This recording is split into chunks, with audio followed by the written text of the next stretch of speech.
Hi friends, welcome to my class. This is Hanumesh, working as assistant professor in chemistry, Government Degree College, Hindanur. Today I am going to explain you about crystal field splitting in tetrahedral and square planar complex.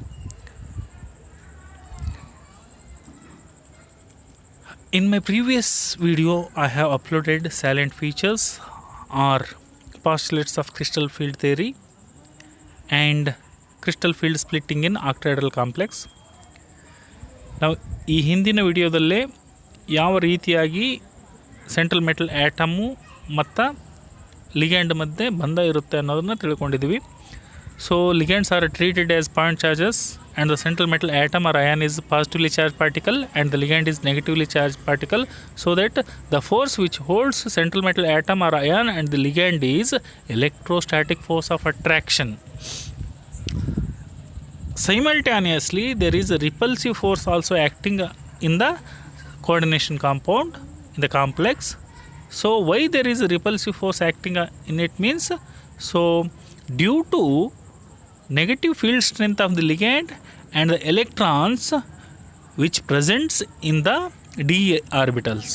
So due to when ligands approaches the central metal atom, so electrons present in the d orbitals, so in which orbitals electrons are present, so and the nature of among 5 d orbitals, 3 are oriented in between the axes, those are dxy, dyz and dzx, and 2 are oriented along the axis, ಯಾವ್ಯಾವು dx square minus y square and D Z square. ಇವೆರಡನ್ನ ನಾವು set of easy orbitals ಅಂತ ಹೇಳ್ತೀವಿ. So ಇನ್ನು 3 ಏನಿದಾವಲ್ಲ, set of T two G orbitals which are oriented in between the axis. So in case of octahedral complex, all 6 ligands are use to approach along the axis, so that so ಯಾವ ligands ಎಲ್ಲವೂ coordinates ಮುಖಾಂತರನೇ approach ಮಾಡ್ತಾ ಇದ್ದಾವೆ ಅಂದಾಗ, so set of easy orbitals, since those are oriented along the axis, so interaction will be more. There is much repulsion between the negative field strength of the ligand and the electron present in the d orbitals, so that set of easy orbitals used to get higher energy, and set of T2z orbitals, since they are oriented in between the axes, but the approach of the ligands in case of octahedral complex is along the axis, so interaction will be less, repulsion will be less between negative field strength of the ligand and the electron present in the d orbitals, so that they used to get the low energy. Now we will discuss the crystal field splitting in tetrahedral complex. So ಗೆಳೆಯರೇ, ನಮಗೆಲ್ಲ ಗೊತ್ತಿರುವ ಹಾಗೆ tetrahedral ಮತ್ತು square plane ಕಾಂಪ್ಲೆಕ್ಸಲ್ಲಿ so ligands ಎಷ್ಟಿರ್ತವೆ? 4 ligand ಇರ್ತವೆ. So 4 ligand ಅಂದರೆ ಯಾವ ರೀತಿಯಾಗಿ, ಈ ಡಯಾಗ್ರಾಮ್ನ ನೋಡಿ tetrahedral complex, crystal field splitting tetrahedral complex ಬಗ್ಗೆ ಮಾತನಾಡ್ತಾ ಇದ್ದೀವಿ ನಾವು. ಸೊ ನೋಡಿದರೆ ಇಲ್ಲೊಂದು ಲಿಗ್ಯಾಂಡ್ ಇದೆ. ಸೊ ಎಲ್ಲಿದೆ ಲಿಗ್ಯಾಂಡ್ ಎಲ್ಲೆಲ್ಲಿದ್ದಾವೆ ಅನ್ನೋದನ್ನು ಮೊದಲು ನೋಡ್ಕೊಂಡು ಬಿಡೋಣ ನಾವು.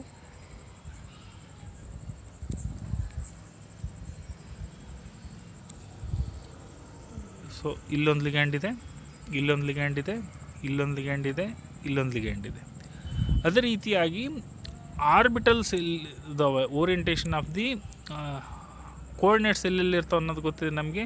ನೋಡಿರಿ, ಇಲ್ಲಿ x dash, y dash, z dash, ಇವು 6 coordinates.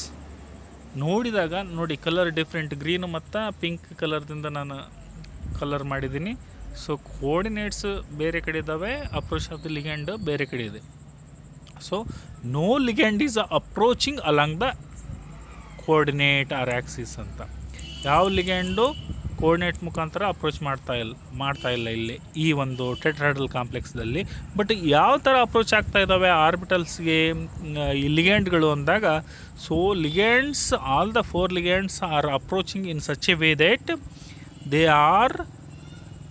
those ligands are 54 degrees away from the orientation of the set of easy orbitals. Set of easy orbitals ಅಂದರೆ ಯಾವ? dx square minus y square ಮತ್ತು ಡಿ ಝೆಡ್ ಸ್ಕ್ವೇರ್, ಯಾವ oriented along the axis ಇಲ್ಲ ಅವುಗಳಿಗಿಂತ 54 degree ದೂರದಲ್ಲಿ ಲಿಗ್ಯಾಂಡ್ಗಳು approach ಆಗ್ತಾ ಇವೆ. ಅದೇ ರೀತಿಯಾಗಿ ಇನ್ನು ಸೆಟ್ ಆಫ್ T2Z ಆರ್ಬಿಟಲ್ಸ್ ಏನು which are oriented in between the Axis ಅಲ್ಲ, DXY, DYZ, DZX, ಅವುಗಳಿಗಿಂತ 38 ಡಿಗ್ರಿ ದೂರದಲ್ಲಿ ಲಿಗ್ಯಾಂಡ್ಗಳು ಅಪ್ರೋಚ್ ಆಗ್ತಾ ಇವೆ. ಅಂದರೆ ಲಿಗ್ಯಾಂಡ್ಗಳು ಸೆಟ್ ಆಫ್ T2Z ಆರ್ಬಿಟಲ್ಸ್ಗೆ ಏನು ಓರಿಯೆಂಟೆಡ್ ಬಿಟ್ವೀನ್ ದ ಆ್ಯಕ್ಸಿಸ್ ಅವುಗಳಿಗೆ ಹತ್ತಿರ ಇದ್ದಾವೆ ಅಪ್ರೋಚದಲ್ಲಿ. ಸೊ ಎಲ್ಲಿ ಹತ್ತಿರ ಇರ್ತವೆ then repulsion will be more, repulsion ಜಾಸ್ತಿ ಆಗುತ್ತೆ. ಅದಕ್ಕೋಸ್ಕರ these set of T2Z orbitals in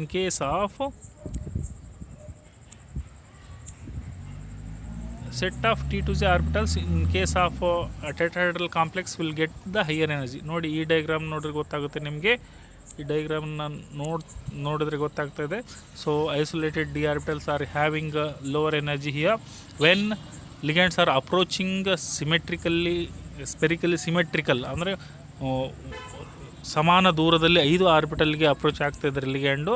so definitely there will be repulsion between the negative field strength of the ligand and the electron present in the d orbital, so that due to repulsion they will get the higher energy.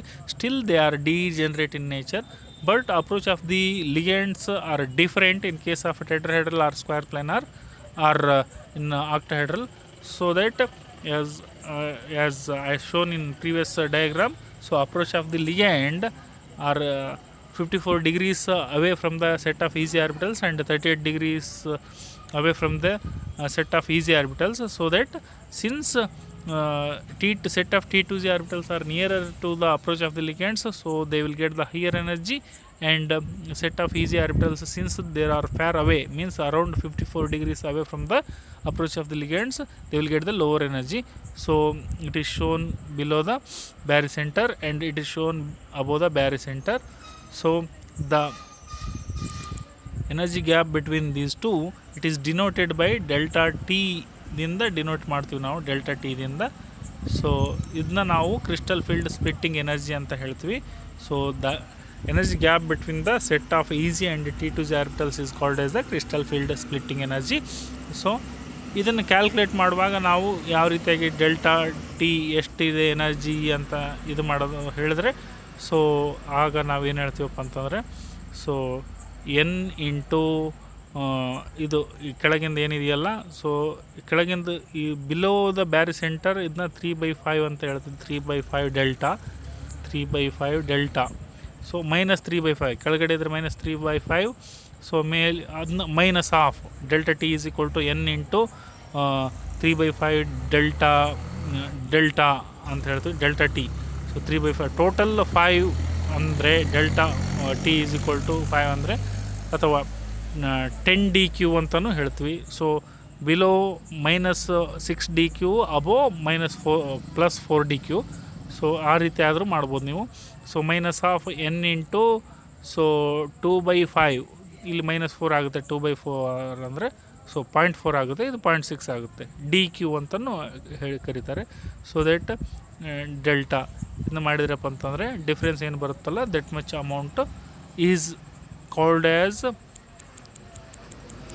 ಇನ್ನೊಂದು ಸಲ ಹೇಳ್ತೀನಿ clear ಆಗಿದ್ದನ್ನ ನೋಡಿ, delta T N ಇದು crystal field splitting energy ಅಥವಾ crystal field stabilisation energy ಅಂತ ಹೇಳ್ತೀವಿ. So N into ಇಲ್ಲೇನಿದೆ ಇದು below this 0.6 ಅಂತ ಹೇಳಿದ್ನಲ್ಲ, -0.6 DQ ಅಂತಲೂ ಕರೀತಾರೆ.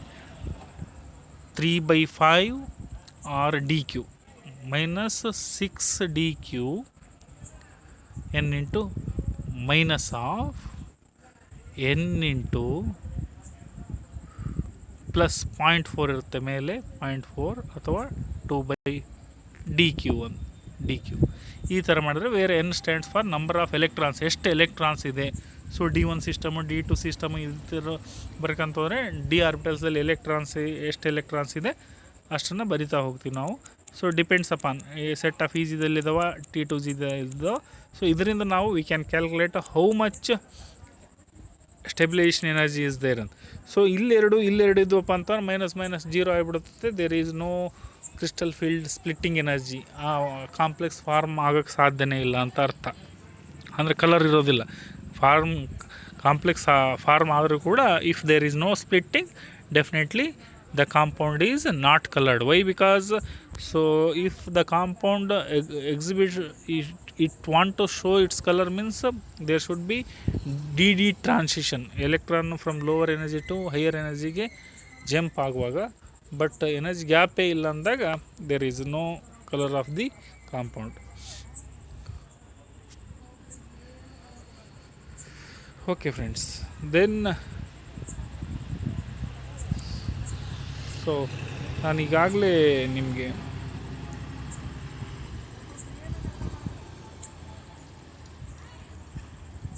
ನೋಡಿ ಈ ಡಯಾಗ್ರಾಮ್ದಲ್ಲಿ ಆಲ್ರೆಡಿ ಹೇಳಿದ್ದೀನಿ ಸ್ಪ್ಲಿಟ್ಟಿಂಗ್ ಹೆಂಗೆ ಆಗುತ್ತೆ. Since set of easy orbitals are very fair away, means 54 degrees away from the approach of the ligand, and T2 orbitals are 38 degrees away from the approach of the ligand. 38 degrees nearer to the ligands, so that they will get the set of T2 orbitals are getting higher energy and the set of EZ orbitals will get the lower energy. But ಇದು ಈ ಕೆಳಗಿನ ಸ್ಲೈಡ್ದಲ್ಲಿ ನೋಡಿರಿ ಗೊತ್ತಾಗುತ್ತೆ ನಿಮಗೆ. So ನೋಡಿ ಇದೆಲ್ಲ ನೋಡಿದಾಗ ನೋಡಿ ಇದು ಬ್ಯಾರ್ ಸೆಂಟರ್ದಿಂದ ಕೆಳಗಡೆ it is denoted by 3/5 delta T ಅಂತ ಹೇಳಿದ್ನಲ್ಲ. So that may be return as 0.6 DQ ಅಂತ. ಟೋಟಲ್ ಡೆಲ್ಟಾ ಟಿ ಅಥವಾ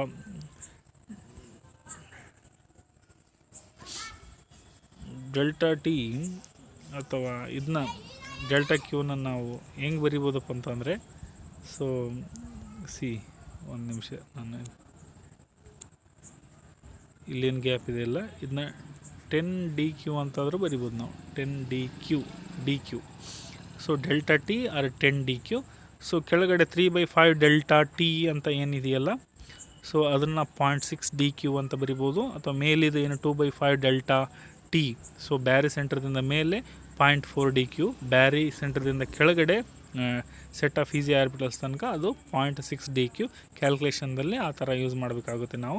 ಸೊ ಇಲ್ಲಿ ಎನರ್ಜಿ ಗ್ಯಾಪ್ ಏನಿದೆಯಲ್ಲ delta T, the energy gap between set of EZ and T2Z orbitals will be smaller than that of splitting in octahedral complex. Why? Because ನೋಡಿ ಅಲ್ಲಿ octahedral complexದಲ್ಲಿ ಸ್ಪ್ಲಿಟ್ಟಿಂಗು ಅಲ್ಲಿ ligands ಹೆಂಗೆ approach ಆಗ್ತಾ ಇರ್ತವೆ, all the 6 ligands are approaching along the axis. So ಅಲ್ಲಿ 2 D orbitals 2 orbital oriented along the axis. Since approach of the ligands is along the axis, so ಡೈರೆಕ್ಟಾಗಿ interact ಆಗ್ತವೆ. Interact ಆಗುವಾಗ there is much repulsion between the negative field strength of the ligand and as well as the electrons present in the d orbitals, so that they will get repulsion will B higher, so that they will get the higher energy. So ಇಲ್ಲಿ difference ಭಾಳ ಇರುತ್ತೆ. ಮತ್ತು set of T2 orbitals 45 degrees away from the approach of the ligands, so that they will get the lower energy.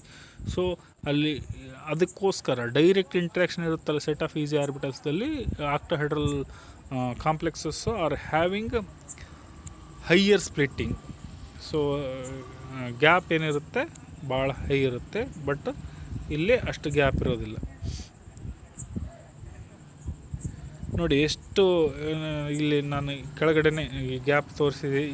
ಈ ಒಂದು ಸ್ಲೈಡಲ್ಲಿ clearly it indicates that the crystal field splitting energy delta T is smaller than that of delta O, crystal field splitting energy in case of octahedral complex. So clearly we are saying that it is around delta T is equal to 4/9 times of delta O. So ಅಂದರೆ 9 times ಇದು 4 times ಇದ್ದರೆ 9 times ಅದಿರುತ್ತೆ ಅಂತ ಅರ್ಥ. So 4 delta O is equal to 9 delta T ಅಂತ ಅರ್ಥ ಬರುತ್ತೆ ಇಲ್ಲಿ. ಸೊ ಅದಕ್ಕೆ gap in case of octahedral complex is more. So that ಇಲ್ಲಿ ಟೆಟ್ರಾಹೆಡ್ರಲ್ ಕಾಂಪ್ಲೆಕ್ಸಲ್ಲಿ since the gap between set of EZ and T2Z orbitals is small, always easily electrons can jump from lower energy level to higher energy level. So that ಈ ಥರ jump ಆಗೋದ್ರಿಂದ pairing energy ಕಡಿಮೆ ಇರುತ್ತೆ. We can able to see mostly high spin ಕಾಂಪ್ಲೆಕ್ಸಸ್ನ ನೋಡ್ತೀವಿ. ಯಾಕಪ್ಪ ಅಂತಂದರೆ 4 electron ಇದ್ದರೆ 1 1 ಇಲ್ಲಿ ಪೇರಿಂಗ್ ಆಗೋದಿಲ್ಲ. ಮೂರನೇ ಎಲೆಕ್ಟ್ರಾನೇ ಮೇಲೆ ಜಂಪ್ ಆಗ್ತಾ ಹೋಗುತ್ತೆ, ನಾಲ್ಕನೇ ಎಲೆಕ್ಟ್ರಾನ್ ಮೇಲೆ T2G-ದಲ್ಲಿರುತ್ತೆ. ಆದರೆ ಇಲ್ಲಿ ಆಕ್ಟಾಹೈಡ್ರಲ್ ಕಾಂಪ್ಲೆಕ್ಸ್ದಲ್ಲಿ ನೋಡಿ ಗ್ಯಾಪ್ ಜಾಸ್ತಿ ಇರೋದ್ರಿಂದ 3 ಎಲೆಕ್ಟ್ರಾನ್ ನಾಲ್ಕನೇ ಎಲೆಕ್ಟ್ರಾನ್ ಮೇಲೆ ಹೋಗೋದಿಲ್ಲ, ಕೆಳಗನೆ ಇರೋಕ್ಕೆ ಇಷ್ಟಪಡುತ್ತೆ. ಯಾಕಂದರೆ ಎನರ್ಜಿ ಗ್ಯಾಪು ಬಹಳ ಇದೆ.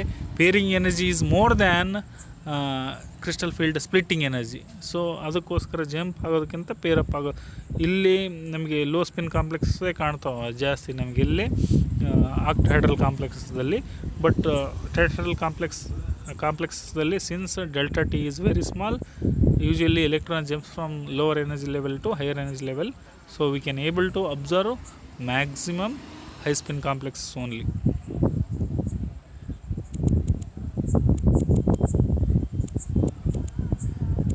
ಓಕೆ ಫ್ರೆಂಡ್ಸ್, ಇದು ನೋಡಿದ ಮೇಲೆ ನಮಗೆ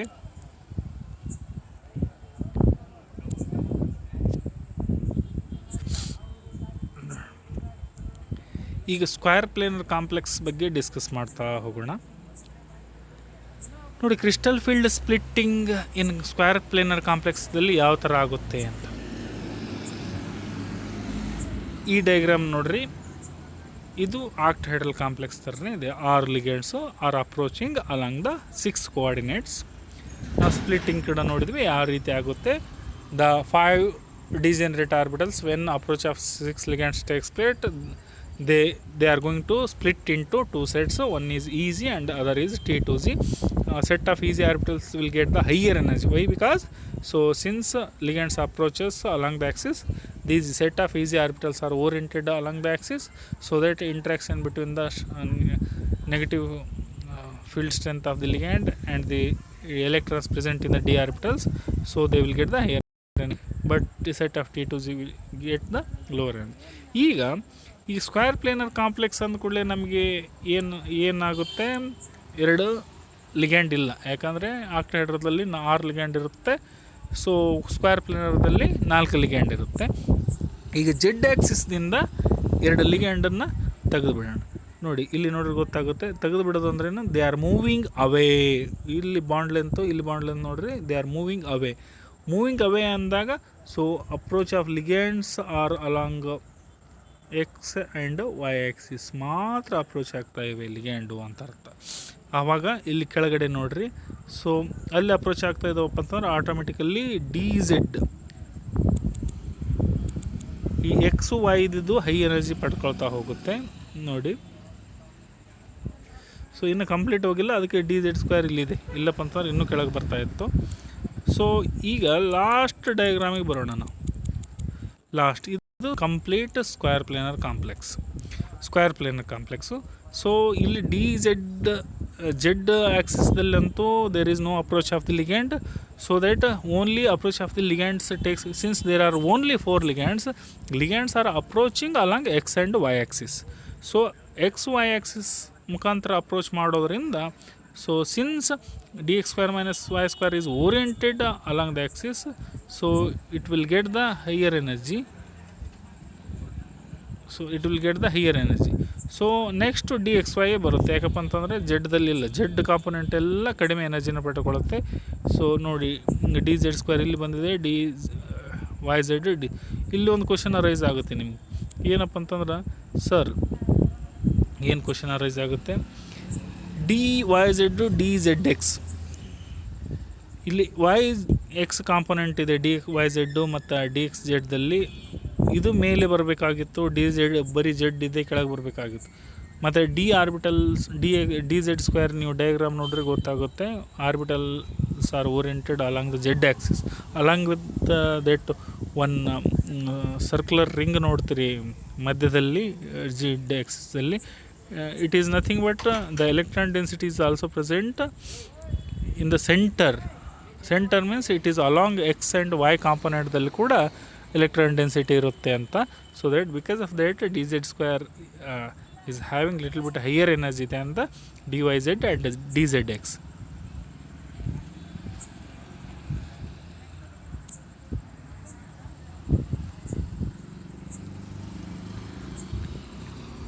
Okay friends, after discussing crystal field splitting in tetrahedral and square planar complex, it is the time to answer the following questions. So question ಒಂದು ಮಾರ್ಕ್ಸಿಗೆ what is the relationship between crystal field splitting energy in octahedral complex and tetrahedral complex ಅಂತ ಕೇಳ್ಬೋದು. ಅದಕ್ಕೆ answer delta T is equal to 4/9 times of delta O ಅಂತ ಬರ್ರಿ. ಮತ್ತು ನಿಮಗೆ how to calculate CFSE in octahedral complex ಅಥವಾ tetrahedral complex ಅಂತ ಕೇಳ್ಬೋದು. ನಾನು ಆಕ್ಟಾಹೆಡ್ರಲ್ ಕೇಳಿದ್ದೀನಿ. ಅದಕ್ಕೆ answer delta O is equal to N into -3/5 ಅಥವಾ 0.6 ಅಂತಾದರೂ ಬರಿಬೋದು. ನೀವು ಮೈನಸ್ ಎದಕ್ಕೆ ಇಂಡಿಕೇಟ್ ಮಾಡಿ ಕೆಳಗಡೆ ಏನಾದ್ರು ಬೇರೆ ಸೆಂಟ್ರದಿಂದ, ಅದಕ್ಕೆ -N ಇಂಟು 2/5 ಆರ್ ಡೆಲ್ಟಾ ಇದು. ಅಥವಾ ನೀವು 0.4 DQ ಅಂತಾದರೂ ಬರಿಬೋದು. 0.4 DQ ಅಂತಾದರೂ ಬರಿಬೋದು. So where N stands for number of electrons in the T2G or EG orbitals.